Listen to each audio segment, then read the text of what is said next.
Assalamualaikum warahmatullahi wabarakatuh. Perkenalkan, nama saya Gita Aurelia Pertiwi dengan NIM 202400802224. Di sini saya akan menjelaskan materi mata kuliah manajemen strategik. Oke, jadi pertama kita akan bahas pengertian dan konsep dasar dari manajemen strategik. Manajemen strategik merupakan proses menyusun, pelaksanaan, serta evaluasi berbagai keputusan yang dilakukan organisasi untuk mencapai tujuan jangka panjangnya. Dengan kata lain, manajemen strategik menjadi pedoman agar organisasi tidak hanya fokus pada kondisi saat ini, tetapi juga mampu menghadapi tantangan di masa depan. Menurut Nawawi, manajemen strategik merupakan suatu perencanaan berskala besar yang berorientasi pada masa depan atau visi organisasi. Perencanaan tersebut dibuat oleh pimpinan tertinggi sebagai dasar dalam menentukan langkah-langkah organisasi agar mampu menjalankan misinya secara efektif. Jadi, strategi bukan sekedar membuat rencana, tetapi juga menentukan bagaimana organisasi dapat bertahan dan berkembang di tengah perubahan lingkungan. Kemudian ada 9 tugas penting dalam manajemen strategik. Tugas yang pertama adalah merumuskan misi organisasi. Misi ini berfungsi sebagai pedoman mengenai tujuan utama organisasi dan alasan mengapa organisasi tersebut didirikan.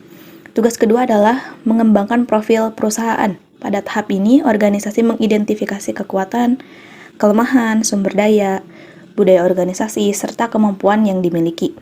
Ketiga, organisasi harus menilai lingkungan eksternal, artinya perusahaan harus memahami peluang maupun ancaman yang berasal dari luar, seperti perkembangan teknologi, kondisi ekonomi, kebijakan pemerintah, maupun persaingan bisnis. Yang keempat, ada menganalisis berbagai alternatif berdasarkan sumber daya yang dimiliki. Organisasi perlu untuk menyesuaikan strategi dengan kemampuan yang dimiliki, sehingga strategi tersebut realistis untuk dijalankan.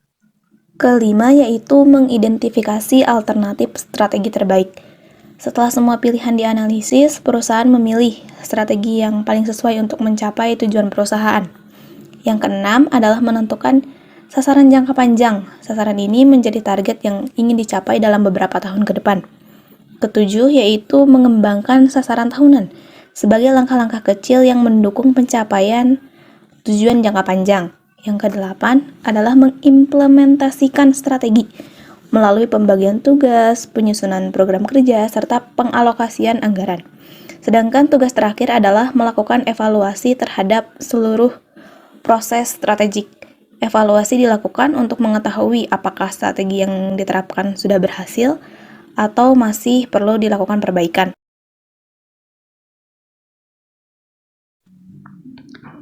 Model dasar manajemen strategik. Proses pertama dimulai dari visi dan misi. Visi menggambarkan cita-cita perusahaan di masa depan, sedangkan misi menjelaskan bagaimana perusahaan akan mewujudkan visi tersebut. Setelah itu, organisasi melakukan analisis lingkungan, baik lingkungan internal maupun eksternal. Analisis internal bertujuan mengetahui kekuatan dan kelemahan perusahaan, sedangkan analisis eksternal dilakukan untuk melihat peluang dan ancaman yang berasal dari luar perusahaan.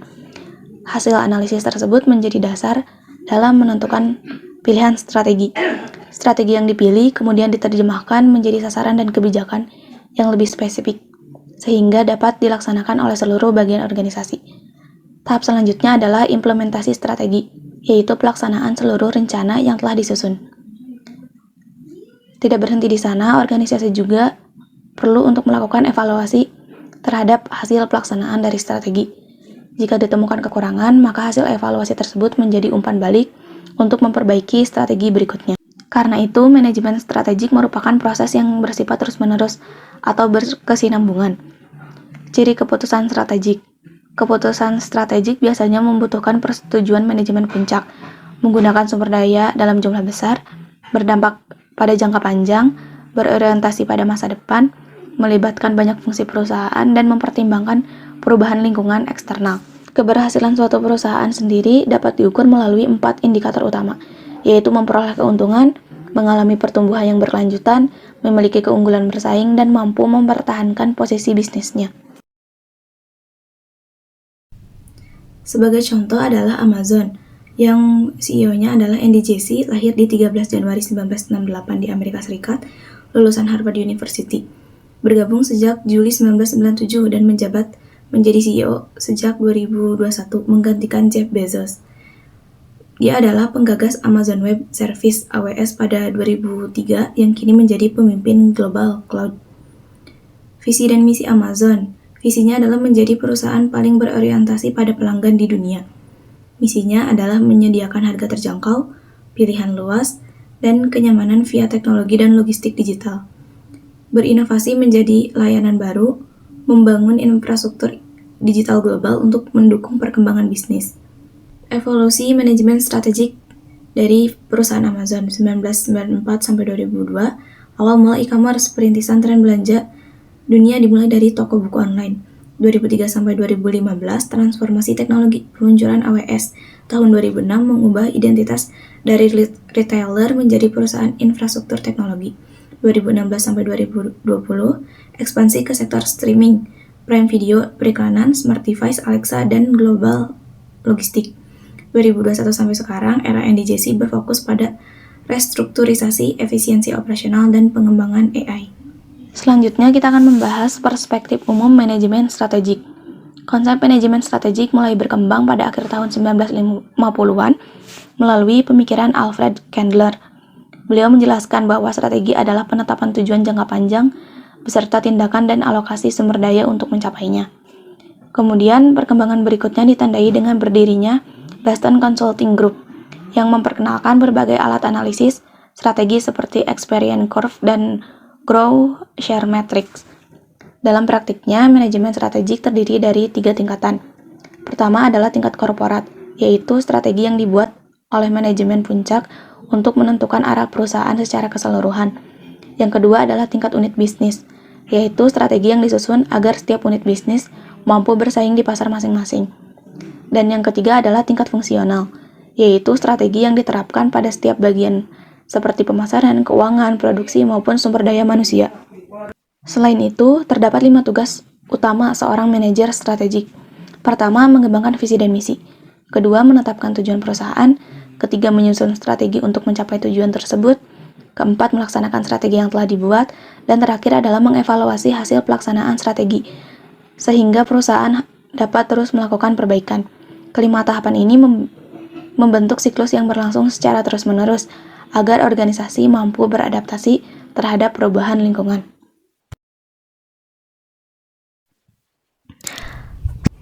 Profil perusahaan Amazon. Amazon adalah perusahaan teknologi global yang bergerak di bidang e-commerce, cloud computing, kecerdasan buatan, streaming digital, dan logistik. Perusahaan ini didirikan oleh Jeff Bezos pada 1994. Tantangan utama dari Amazon meliputi regulasi anti-monopoli, persaingan yang semakin ketat, serta tuntutan terhadap keberlanjutan lingkungan. Untuk mengatasinya, Amazon memanfaatkan kekuatan AWS, teknologi AI, dan jaringan logistik yang luas, serta membangun hubungan yang baik dengan pelanggan dan stakeholder. Keunggulan utamanya adalah ekosistem layanan yang terintegrasi, sehingga mampu memberikan pengalaman pelanggan yang cepat, mudah, dan efisien. Selanjutnya, kita akan bahas mengenai kerangka kerja dan perumusan misi. Menurut Birch and Robinson, terdapat 10 unsur utama dalam manajemen strategik yang saling berkaitan dan menjadi pedoman bagi organisasi dalam mencapai tujuannya. Unsur pertama adalah misi perusahaan. Misi merupakan dasar dari seluruh aktivitas organisasi karena menjelaskan alasan perusahaan didirikan, tujuan yang ingin dicapai, serta menjadi pedoman bagi seluruh anggota organisasi dalam mengambil keputusan. Unsur kedua adalah profil perusahaan. Profil perusahaan menggambarkan kondisi internal organisasi, seperti sumber daya yang dimiliki, struktur organisasi, budaya perusahaan, kemampuan yang dimiliki, serta keunggulan dan kelemahannya. Dengan memahami profil perusahaan, manajemen dapat menentukan strategi yang sesuai dengan kemampuan organisasi. Unsur ketiga adalah sasaran jangka panjang. Sasaran jangka panjang merupakan target yang ingin dicapai dalam beberapa tahun ke depan. Sasaran ini menjadi arah utama bagi perusahaan agar seluruh kegiatan yang dilakukan tetap fokus pada tujuan yang telah ditetapkan. Unsur keempat adalah sasaran tahunan. Sasaran tahunan merupakan target jangka pendek yang disusun setiap tahunnya sebagai langkah bertahap untuk mencapai sasaran jangka panjang. Dengan adanya sasaran tahunan, pencapaian tujuan perusahaan menjadi lebih terukur dan mudah dievaluasi. Unsur kelima adalah lingkungan eksternal. Lingkungan eksternal mencakup berbagai faktor di luar perusahaan yang dapat memberikan peluang maupun ancaman, seperti kondisi ekonomi, perkembangan teknologi, kebijakan pemerintah, perubahan sosial, hingga tingkat persaingan dalam industri. Oleh karena itu, perusahaan harus selalu memantau perubahan lingkungan agar dapat menyesuaikan strategi. Unsur keenam adalah strategi besar atau grand strategy. Strategi besar merupakan arah utama yang dipilih perusahaan untuk mencapai visi dan misi. Misalnya, perusahaan memiliki strategi pertumbuhan, diversifikasi, stabilitas, atau pengurangan kegiatan usaha. Strategi besar menjadi pedoman bagi seluruh aktivitas organisasi. Unsur ketujuh adalah strategi operasi. Strategi operasi merupakan strategi yang diterapkan dalam kegiatan operasional sehari-hari agar strategi besar dapat dilaksanakan dengan baik. Strategi ini berkaitan dengan aktivitas pada bidang pemasaran, produksi, keuangan, sumber daya manusia, maupun operasional yang lainnya. Unsur ke-8 adalah kebijakan. Kebijakan merupakan pedoman atau aturan yang dibuat perusahaan untuk membantu pelaksanaan strategis, sehingga setiap bagian organisasi bisa bekerja secara konsisten dan sesuai dengan tujuan dari perusahaan. Unsur ke-9 adalah institusionalisasi. Institusionalisasi merupakan proses menjadikan strategi sebagai bagian dari budaya organisasi. Dengan demikian, strategi tidak hanya menjadi rencana di atas kertas, tetapi benar-benar diterapkan dalam kebiasaan kerja seluruh anggota organisasi. Unsur ke-10 adalah pengendalian dan evaluasi. Pada tahap ini, perusahaan melakukan pengawasan terhadap pelaksanaan strategi, mengukur hasil yang telah dicapai, serta melakukan evaluasi apabila terdapat penyimpangan atau strategi yang belum berjalan secara optimal. Hasil evaluasi ini menjadi dasar untuk melakukan perbaikan di masa mendatang. Selanjutnya kita akan bahas mengenai perumusan misi. Misi merupakan pernyataan yang menjelaskan tujuan organisasi secara nyata dan menjadi pedoman dalam setiap pengambilan keputusan. Misi berfungsi sebagai penghubung antara visi perusahaan dengan kegiatan operasional sehari-hari. Misi yang baik harus mampu menjelaskan siapa pelanggan perusahaan, produk atau jasa apa yang ditawarkan, serta kompetensi inti atau keunggulan utama apa yang dimiliki oleh perusahaan. Kriteria misi yang baik. Misi yang baik harus realistis, tidak terlalu sempit maupun terlalu luas. Selain itu, misi harus disusun dari sudut pandang pelanggan, selaras dengan visi organisasi, menjelaskan siapa pelanggan perusahaan, produk atau jasa yang ditawarkan, serta dievaluasi secara berkala agar tetap sesuai dengan perubahan lingkungan bisnis. Dengan adanya misi yang jelas, seluruh anggota organisasi akan memiliki arah yang sama dalam mengambil keputusan strategis.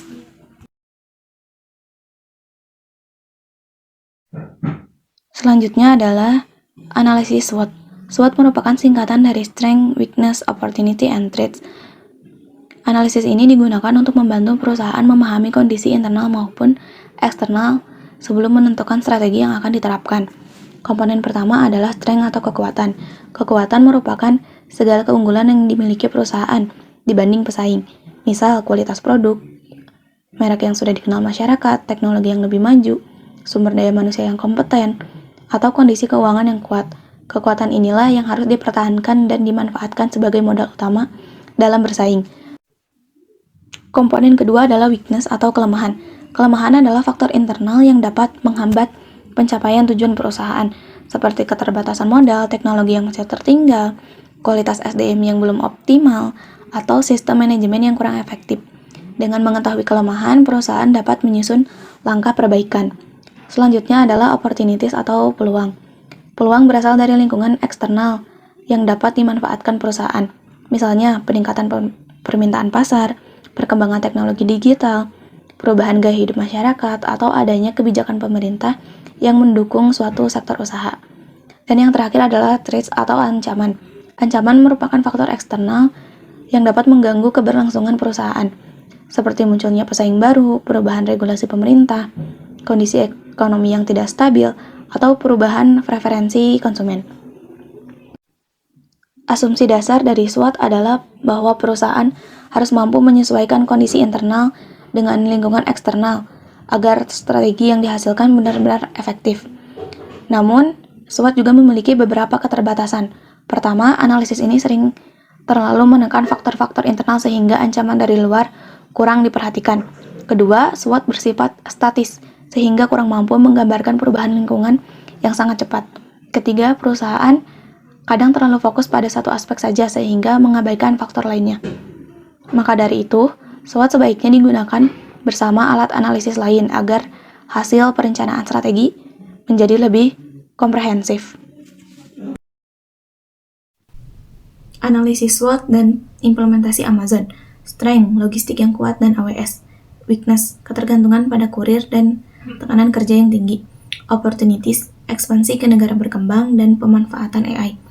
Threats, regulasi anti monopoli dan persaingan yang ketat. Strategi yang bisa dilakukan oleh Amazon adalah perkuat logistik mandiri, manfaatkan AI dan AWS, serta tingkatkan kesejahteraan karyawannya. Evaluasi yang perlu dilakukan adalah pantau biaya logistik, kecepatan pengiriman, kepuasan pelanggan, dan kondisi kerja. Selanjutnya adalah materi tentang peran budaya organisasi. Budaya organisasi merupakan sekumpulan nilai, kebiasaan, keyakinan, dan cara kerja yang dimiliki bersama oleh seluruh anggota organisasi. Budaya inilah yang menjadi identitas suatu perusahaan dan membedakannya dengan perusahaan lain. Oleh karena itu, budaya organisasi sering disebut sebagai roh organisasi, karena mampu mempengaruhi cara berpikir, bersikap, dan bertindak seluruh anggotanya. Budaya organisasi sangat penting karena strategi yang telah disusun tidak akan berjalan dengan baik apabila tidak didukung oleh budaya kerja yang positif. Misalnya, perusahaan yang memiliki budaya disiplin, kerjasama, dan inovasi akan lebih mudah mencapai target dibandingkan perusahaan yang memiliki budaya kerja yang kurang baik. Menurut Bennis, budaya organisasi terdiri dari 3 elemen utama. Elemen pertama adalah artefak. Artefak merupakan hal yang dapat dilihat secara langsung, seperti seragam karyawan, tata ruang kantor, logo perusahaan, hingga kebiasaan rapat yang dilakukan. Artefak menjadi gambaran awal mengenai budaya sebuah organisasi. Elemen kedua adalah nilai-nilai pendukung. Nilai ini berupa prinsip yang dianut oleh organisasi. Misalnya integritas, profesionalisme, tanggung jawab, pelayanan terbaik, dan kerjasama. Nilai tersebut menjadi pedoman bagi seluruh anggota organisasi dalam melaksanakan pekerjaannya.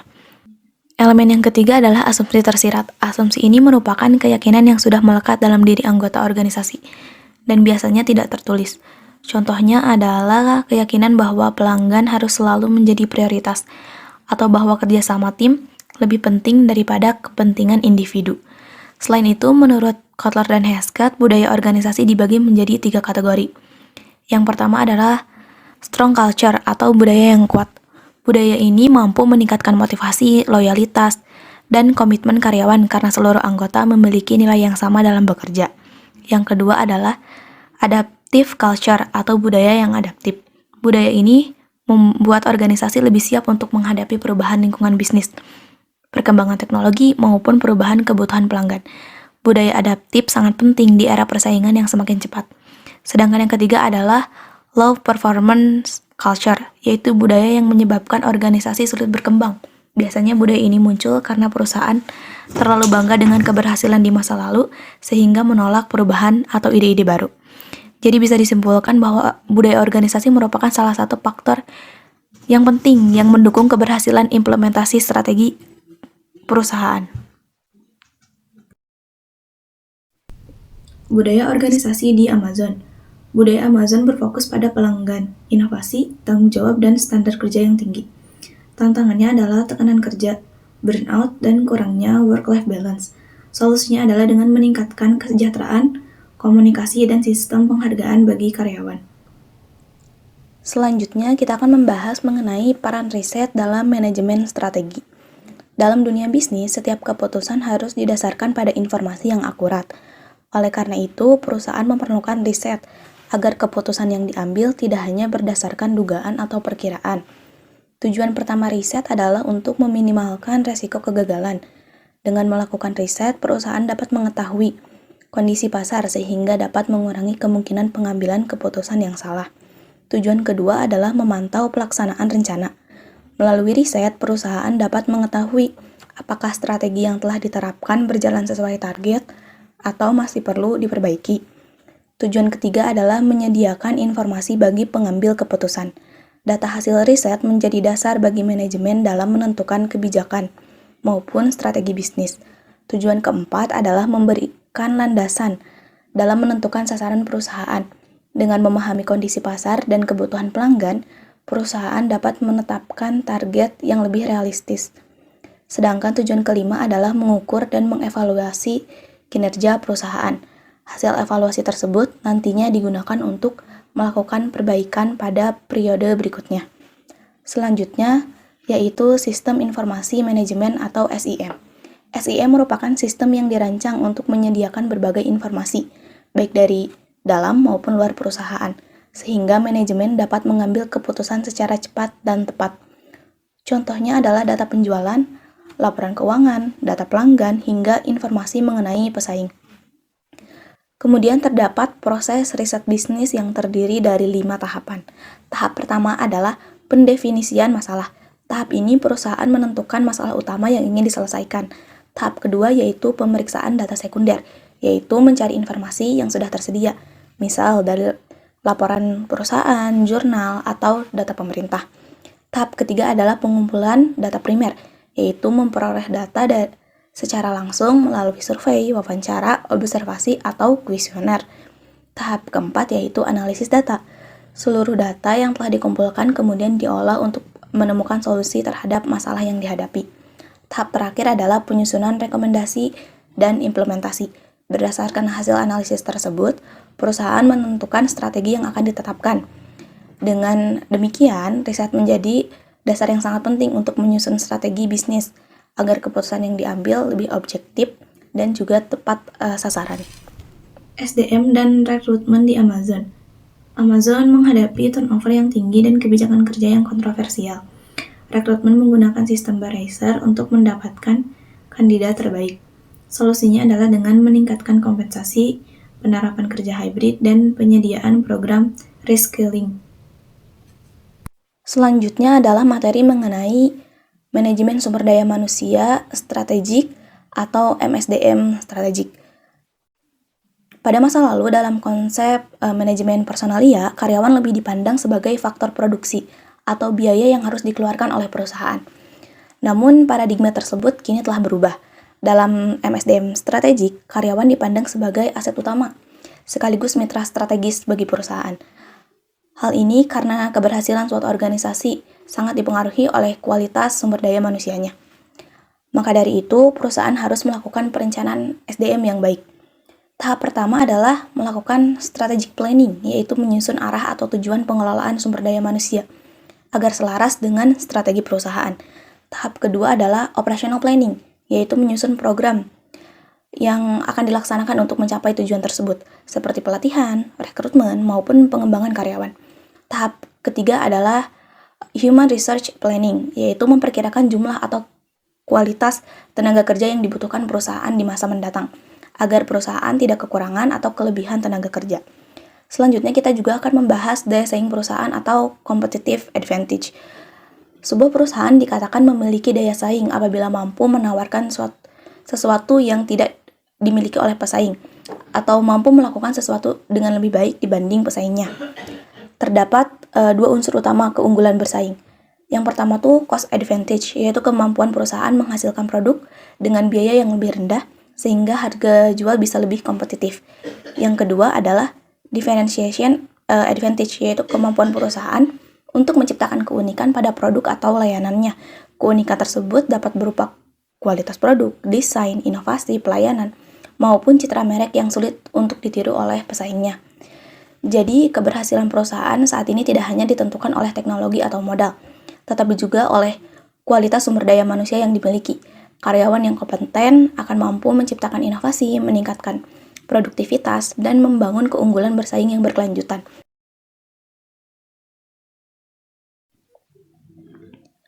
Selanjutnya kita akan membahas mengenai manajemen pemasaran strategik. Konsep utama yang digunakan adalah customer center marketing, yaitu pemasaran yang berpusat pada pelanggan. Konsep ini memiliki 3 prinsip utama. Yang pertama adalah moving, artinya perusahaan harus terus mengikuti perubahan kebutuhan dan perilaku pelanggan. Yang kedua adalah caring, yaitu perusahaan harus benar-benar memahami kebutuhan pelanggan dan membangun hubungan yang baik dengan mereka. Yang ketiga adalah innovating, yaitu terus menciptakan inovasi agar mampu memberikan nilai tambah bagi pelanggan. Kemudian tahapan riset pemasaran. Tahap pertama adalah menentukan masalah dan tujuan riset. Yang kedua adalah menyusun rencana riset. Yang ketiga adalah melaksanakan riset sesuai dengan rencana. Dan tahap terakhir adalah menginterpretasikan hasil penelitian serta menyusun laporan yang nantinya menjadi dasar penyusunan strategi pemasaran. Konsep lain yang penting adalah value chain marketing yang diperkenalkan oleh Peter Doyle. Konsep ini menjelaskan bahwa tujuan pemasaran bukan hanya meningkatkan penjualan, tetapi juga menciptakan nilai bagi pelanggan sekaligus meningkatkan nilai perusahaan. Proses tersebut melalui 3 tahapan. Yang pertama, value exploration, yaitu mencari kebutuhan pelanggan. Yang kedua, value creation, yaitu menciptakan produk yang mampu memenuhi kebutuhan tersebut. Dan yang ketiga adalah value delivery, yaitu menyampaikan nilai tersebut kepada pelanggan melalui pelayanan dan pemasaran yang baik. Dengan menerapkan pemasaran strategik, perusahaan tidak hanya mampu memperoleh pelanggan baru, tetapi juga mempertahankan loyalitas pelanggan dalam jangka panjang. Kemudian kita akan membahas tentang pendekatan. Berikutnya kita akan membahas mengenai meningkatkan kinerja organisasi. Setiap organisasi tentu ingin mencapai kinerja yang unggul. Untuk mewujudkan hal tersebut, diperlukan beberapa faktor pendukung. Faktor pertama adalah tujuan dan strategi yang jelas. Organisasi harus memiliki arah yang pasti agar seluruh anggota mengetahui target yang ingin dicapai. Faktor kedua adalah kepemimpinan yang visioner. Seorang pemimpin harus mampu memberikan arah, motivasi, dan inspirasi kepada seluruh anggota organisasi. Faktor ketiga adalah sistem nilai organisasi yang mampu meningkatkan kemampuan sumber daya manusia, kualitas, pekerjaan, produktivitas, serta kerjasama tim. Selanjutnya terdapat Key Performance Indicator atau KPI. KPI merupakan ukuran yang digunakan untuk mengetahui apakah target yang telah ditetapkan berhasil dicapai atau belum. KPI biasanya diukur dalam beberapa aspek, yaitu aspek keuangan seperti laba dan efisiensi biaya, aspek pelanggan seperti tingkat kepuasan pelanggan, aspek proses bisnis yaitu efektivitas proses kerja, serta aspek organisasi misalnya produktivitas dan pengembangan karyawan. Selain KPI terdapat juga Balance Scorecard atau BSC. Balance Scorecard merupakan alat yang digunakan untuk mengukur kinerja perusahaan secara lebih menyeluruh, tidak hanya dari sisi keuangan. Perspektif pertama adalah finansial, yaitu bagaimana perusahaan dinilai oleh para pemegang saham. Perspektif kedua adalah pelanggan, yaitu bagaimana perusahaan memberikan nilai dan kepuasan kepada pelanggan. Perspektif ketiga adalah proses bisnis internal, yaitu bagaimana perusahaan menjalankan proses kerja secara efektif dan efisien. Perspektif keempat adalah pembelajaran dan pertumbuhan, yaitu kemampuan organisasi untuk terus belajar, berinovasi, dan mengembangkan sumber daya manusianya. Di Indonesia terdapat juga GCG, Transformational Balance Scorecard, yang dikembangkan oleh Jakarta Consulting Group. Model ini menyesuaikan balance scorecard dengan kondisi perusahaan di Indonesia, melalui 5 aspek utama yaitu manusia atau SDM, sistem dan organisasi, operasi, pelanggan, serta finansial. Dengan adanya KPI dan Balance Scorecard, perusahaan dapat mengevaluasi kinerja secara lebih objektif, sehingga perbaikan dapat dilakukan secara berkelanjutan. Balance Scorecard dari Amazon. Sisi keuangannya meningkatkan pendapatan dan laba, sisi pelanggan meningkatkan kepuasan dan loyalitas, proses internal, meningkatkan efisiensi dan inovasi. Pembelajarannya, mengembangkan kompetensi SDM dan budaya inovasi. Selanjutnya kita akan membahas mengenai manajemen pemasaran strategik. Konsep utama yang digunakan adalah Customer Center Marketing, yaitu pemasaran yang berpusat pada pelanggan. Konsep ini memiliki 3 prinsip utama. Yang pertama adalah moving, artinya perusahaan harus terus mengikuti perubahan kebutuhan dan perilaku pelanggan. Yang kedua adalah caring, yaitu perusahaan harus benar-benar memahami kebutuhan pelanggan dan membangun hubungan yang baik dengan mereka. Yang ketiga adalah innovating, yaitu terus menciptakan inovasi agar mampu memberikan nilai tambah bagi pelanggan. Kemudian tahapan riset pemasaran. Tahap pertama adalah menentukan masalah dan tujuan riset. Yang kedua adalah menyusun rencana riset. Yang ketiga adalah melaksanakan riset sesuai dengan rencana. Dan tahap terakhir adalah menginterpretasikan hasil penelitian serta menyusun laporan yang nantinya menjadi dasar penyusunan strategi pemasaran.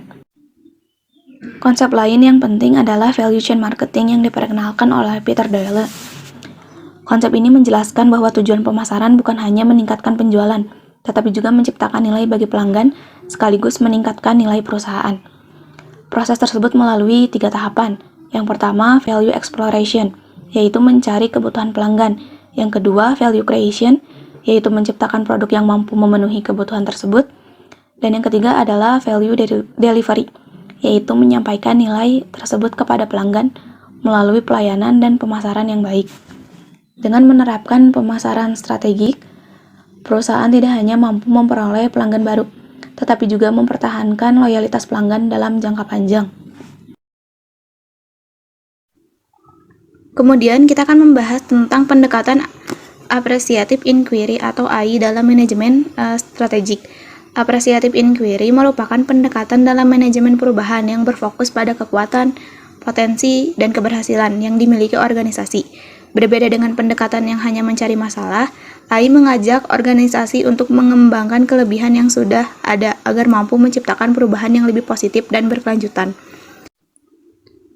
Poin pertama, keberhasilan perubahan sangat bergantung pada kesiapan seluruh anggota organisasi. Perubahan tidak hanya menjadi tanggung jawab pemimpin, tetapi memerlukan dukungan, komitmen, dan kerjasama dari semua pihak agar tujuan organisasi dapat tercapai. Poin kedua, AI menekankan pengembangan kelebihan organisasi. Setiap organisasi memiliki pengalaman terbaik dan potensi yang dapat dijadikan modal untuk berkembang. Dengan memanfaatkan kekuatan tersebut, organisasi akan lebih mudah menghadapi tantangan dan menciptakan inovasi. Poin ketiga, prinsip utama AI adalah fokus pada hal-hal positif. Ketika organisasi lebih banyak mengembangkan keberhasilan daripada kelemahan, akan tercipta lingkungan kerja yang lebih optimis, meningkatkan motivasi, serta memperkuat kolaborasi antar anggota. Dalam penerapannya, AI memiliki 4 tahapan atau metode 4D. Pertama, discovery atau mengidentifikasi kekuatan dan keberhasilan organisasi. Kedua, dream, yaitu membayangkan kondisi ideal yang ingin dicapai. Ketiga, desain, yaitu menyusun strategi untuk mencapai tujuan tersebut. Terakhir, delivery atau destiny, yaitu melaksanakan dan mempertahankan perubahan agar memberikan hasil yang lebih berkelanjutan. Jadi dapat disimpulkan bahwa appreciative inquiry merupakan pendekatan manajemen strategik yang membantu organisasi mencapai perubahan dengan memanfaatkan kekuatan yang dimiliki, sehingga tercipta organisasi yang lebih inovatif, kolaboratif, dan mampu berkembang secara berkelanjutan. Filosofi logo. Huruf G melambangkan green cycle dan ekonomi sirkular. Panah melingkar menunjukkan proses daur ulang yang berkelanjutan. Warna hijau melambangkan kepedulian terhadap lingkungan, sedangkan hijau tua melambangkan kepercayaan. Keunggulannya, produk ramah lingkungan dan bernilai ekonomi, sedangkan tantangannya adalah investasi awal dan menjaga pasokan limbah tetap stabil. Selanjutnya adalah mengenai materi peran kepemimpinan dalam manajemen strategik. Keberhasilan suatu organisasi sangat dipengaruhi oleh kualitas pemimpinnya. Seorang pemimpin bertanggung jawab mengarahkan organisasi agar mampu mencapai visi dan misi melalui strategi yang tepat. Konsep pertama adalah mengenai super leader. Super leader merupakan pemimpin yang tidak hanya memberikan perintah, tetapi mampu menciptakan pemimpin-pemimpin baru dalam organisasinya. Seorang super leader memiliki beberapa karakteristik. Pertama adalah mampu mendelegasikan tugas dan wewenang kepada bawahannya sesuai kemampuan masing-masing. Kedua adalah mampu memotivasi anggota organisasi agar bekerja dengan semangat dan penuh tanggung jawab. Ketiga adalah mampu mendidik serta mengembangkan kemampuan bawahannya sehingga mereka menjadi lebih mandiri dan kompeten. Selanjutnya terdapat 4 aspek kecerdasan yang harus dimiliki pemimpin. Yang pertama adalah IQ, yaitu kemampuan berpikir logis dan menyelesaikan masalah. Yang kedua adalah EQ, yaitu kemampuan mengendalikan emosi serta membangun hubungan yang baik dengan orang lain. Yang ketiga adalah AQ, yaitu kemampuan menghadapi tekanan, tantangan, dan kesulitan tanpa mudah menyerah. Yang keempat adalah SQ, yaitu kemampuan memegang nilai-nilai moral, etika, dan integritas dalam pengambilan keputusan. Selain pemimpin, keberhasilan organisasi juga dipengaruhi oleh pengikut atau follower.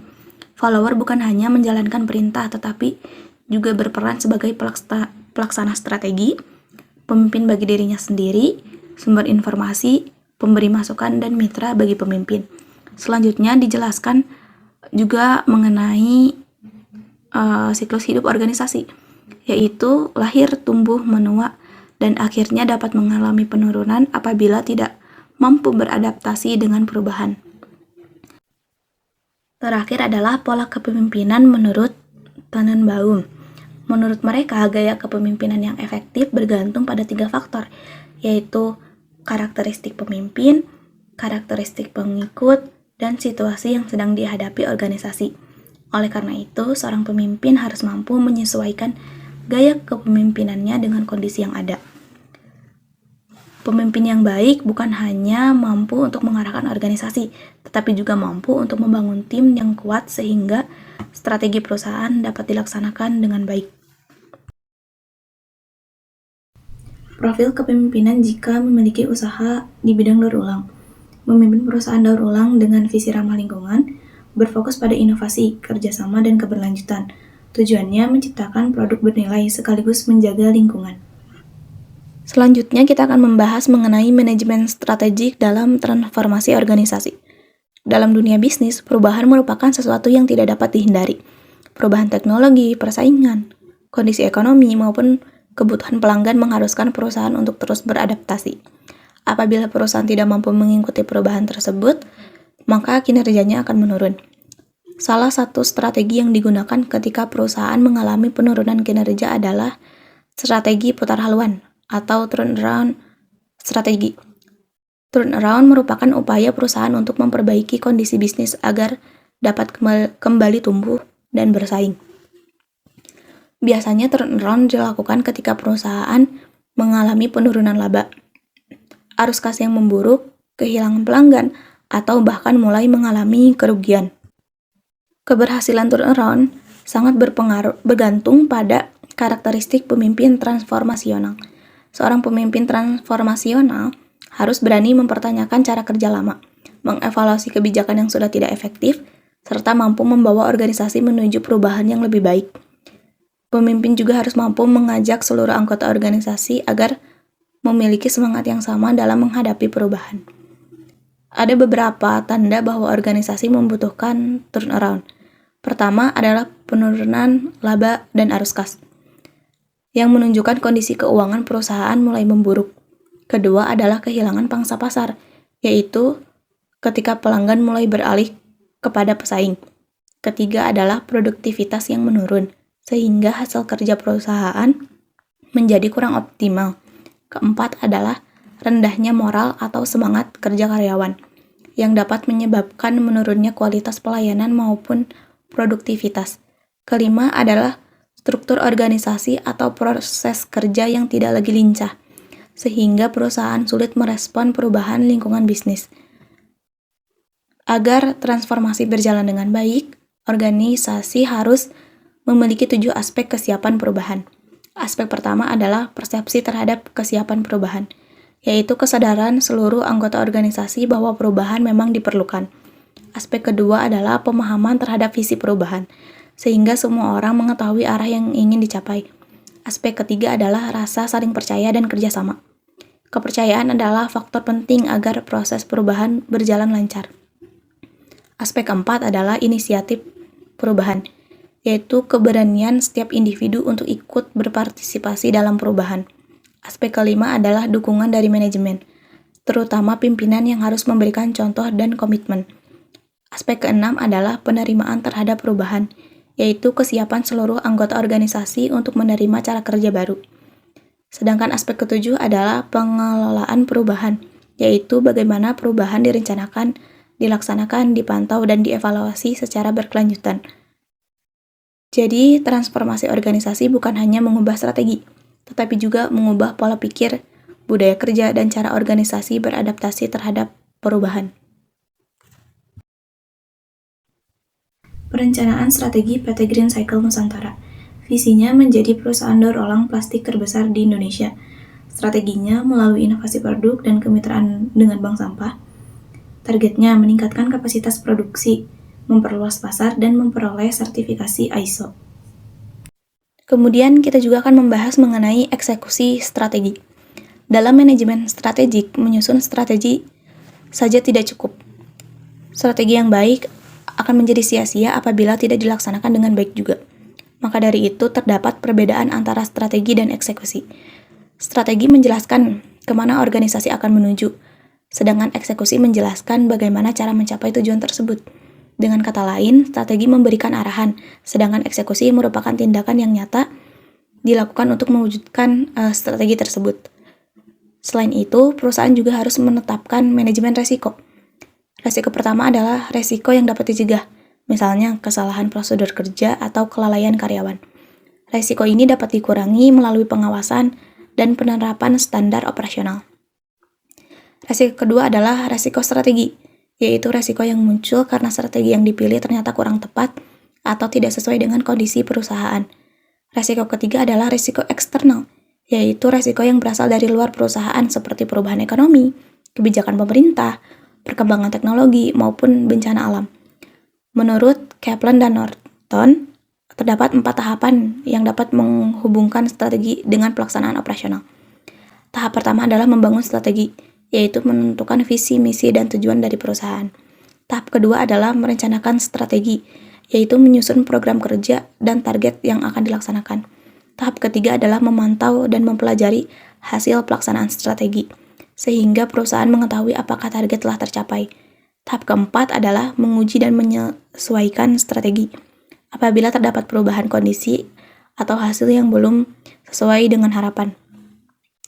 Selain itu, John Kotler juga menjelaskan 8 langkah penting dalam mengelola perubahan, dimulai dari menciptakan rasa urgensi, membentuk tim penggerak perubahan, menyusun visi perubahan, mengkomunikasikan visi kepada seluruh anggota organisasi, memberdayakan seluruh karyawan untuk bertindak, merayakan keberhasilan jangka pendek, mempertahankan momentum perubahan, hingga akhirnya menjadikan perubahan tersebut menjadi budaya organisasi.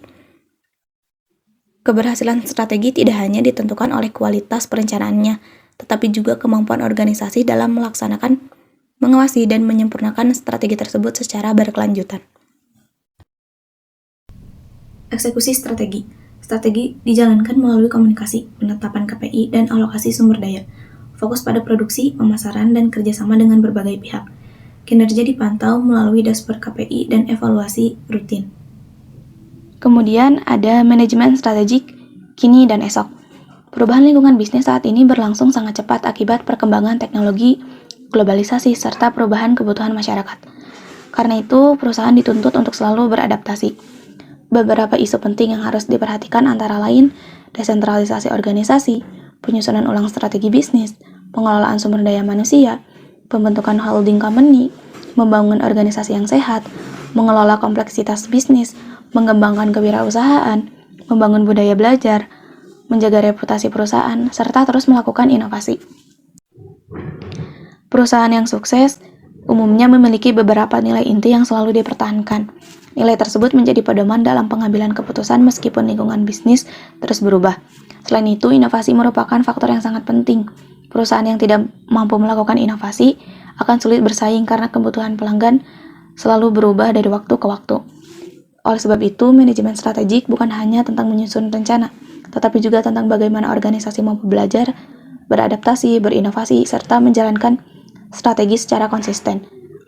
Dengan demikian, perusahaan akan mampu mempertahankan keunggulan bersaing dan mencapai keberhasilan yang berkelanjutan.